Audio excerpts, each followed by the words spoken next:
Hey there, curious minds. Do you ever feel like you're drowning in information?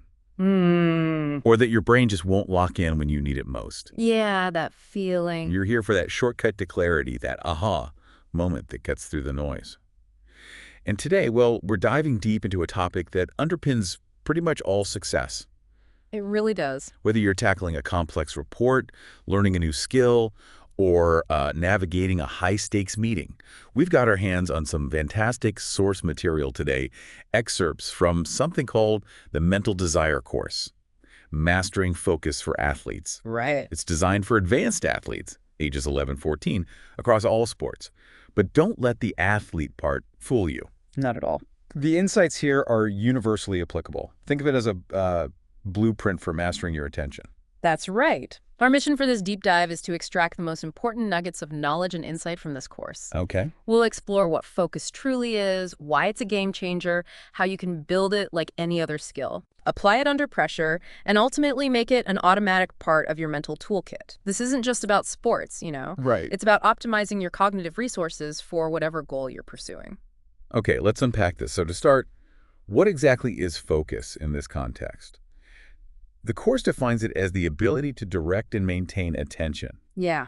on a specific task, cue, or goal over time, especially under pressure. That under pressure part is key. It's about shutting out distractions, responding to what's important, and staying mentally present. And scientifically, what's fascinating here is that focus is a form of selective attention. Selective attention. Oh, yeah. Drawing on researchers like Kahneman back in '73 and Nadeffer more recently, Right. it's the process of directing your cognitive resources towards stimuli that are relevant to your goal while actively suppressing everything irrelevant, like filtering out the noise. Okay, and the course breaks down focus into some key components. There's external versus internal focus, and broad versus narrow focus, which comes from that Nadeffer model you mentioned. Exactly. Plus, of course, selective attention, sustained attention. This helps you understand the different ways your attention can operate. Yeah. It does. It gives you a framework. So connecting this to the bigger picture, why does this matter so much? Yeah, why? Because strong focus maintains clarity in those pressure moments. We've all felt that fog, right? Oh, yeah. It reduces errors caused by distractions or overthinking, and crucially, it boosts performance consistency. It's the silent force behind reliable execution. Here's where it gets really interesting. Think about Rafael Nadal. Oh, great example. The course points out his laser-sharp focus before every single point, from adjusting his water bottles to his precise serve routine. Every single one of those actions isn't just a quirk. It reinforces his mental presence. It's deliberate. It anchors him. That's a powerful example of focus in action. You can see it. But what happens when focus is weak? The course highlights several common issues. Athletes making unforced errors, getting distracted by crowd noise, the score, or past mistakes. Mental fatigue sets in quickly. That fatigue element is huge. There's mental drift during play, overthinking, losing awareness of strategy. Sounds familiar, even outside of sports, right? Absolutely. This raises an important question, though. Is this just anecdotal? Good point. Not at all. A study by Moore and his colleagues in 2013 found that athletes with low attentional control were 34% more likely to underperform under pressure. 34%. Wow. That's a significant statistical impact. It really underscores the tangible cost of poor focus. Yeah, that's a hard number. The course even provides a simple case study. Athlete A, who locks in during clutch moments and bounces back after errors. The ideal. Versus athlete B, who gets easily distracted and overreacts to mistakes. It's a clear illustration of the practical difference focus makes. And the course encourages self-reflection with a weekly template, asking, where did I lose focus? Why did it happen? That metacognition awareness. And what did I do to refocus? It's a powerful idea for anyone looking to improve, really. So what does this all mean for us? Key takeaways from this first section. Well, focus is indeed a form of selective attention. That's clear. Right. It is trainable, which is the hopeful part. Definitely. And situation dependent. And crucially, distractions must be managed proactively. You can't just wish them away. Okay, so focus is vital. But here's the kicker. It doesn't just happen. Nope. Effort required. The course emphasizes that focus must be trained like any other skill. Athletes need to create and repeat rituals and cues that effectively anchor their attention. And what's fascinating here is the scientific insight. Attention operates on limited cognitive resources. Kahneman's capacity theory again. Limited resources. This means athletes or, anyone under pressure needs mental efficiency. Training helps you use those limited resources optimally. It's like fuel efficiency for the brain. I like that analogy. So the key components for building focus include pre-performance routines, Rituals. using focal points, visual or verbal ones, effective keyword usage, and emotional regulation. It's a whole package. It is, and this ties back to Nadeffer's attentional styles, knowing when to switch between broad versus narrow, internal versus external. Right, that flexibility. And we see this in action with elite athletes, Steph Curry, for example. He uses consistent breathing and self-talk before each free throw. He's replicating match conditions in practice. It's deliberate training for focus. That makes sense. So the course provides some great tools, things like cue words. Simple but powerful. Like lock in, eyes only, or just breathe. Also, a 1-minute reset routine, a focus journal, Practical stuff. a pre-shot or pre-serve routine, and deep breathing anchors. These are tangible actions you can take. A great example from the course is in cricket. Batsmen using visual cues like tapping the bat twice before facing the ball. Just a small anchor. A simple action to reset focus. These small rituals build big results. And to build this skill, the course suggests learning activities, like the laser ball toss, tossing a ball 20 times while repeating a cue word and tracking focus lapses. Okay, actively monitoring. Or a distraction drill where you practice with crowd noise or music playing, then rate your focus afterwards. Testing it under stress. There's even a visualization task. Imagine a high-pressure moment and execute focus cues mentally. Rehearsal. So, the big takeaway here is that focus is trained through repetition and rituals. Repetition is key. Cue words are powerful tools, and breathing and routines are foundational for building that mental control.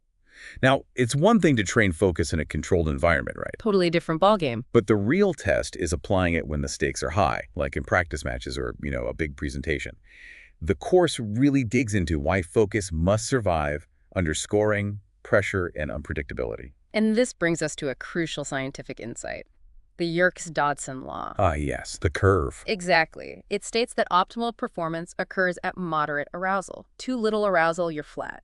Too much, you're overwhelmed and choke. Right. So athletes or anyone under pressure must learn to manage their arousal to maintain attentional control, finding that sweet spot. So key concepts here include focus shifting with the match flow. You can't just stay narrowly focused all the time. Oh, yeah. Handling pressure distractions, managing emotional interference, that's a big way. Huge. Emotions hijack focus. And crucial for recovery from mistakes. How do you bounce back? This is where realistic mental rehearsal comes in, aligning with Wells's PETTLEP model. PETTLEP. Yeah, PETTLEP. It's about making mental practice more effective by including physical, environmental, task, timing, learning, emotion, and perspective elements, making it feel real. Got it. More immersive. And again, we see the pros embody this. Novak Djokovic using deep breathing between points. Instantly recalibrated. Exactly. Quickly regaining that center, that focus. The course suggests challenges like a 5-point pressure game, where a cue must be used before each point, actively practicing the cue under pressure. Building the habit. Or a mistake recovery drill, where you play after a deliberate error and rate your bounce back time. Facing the failure and moving on. These are active ways to build resilience. A mental cue focus example from the course for this is breathe in, lock in.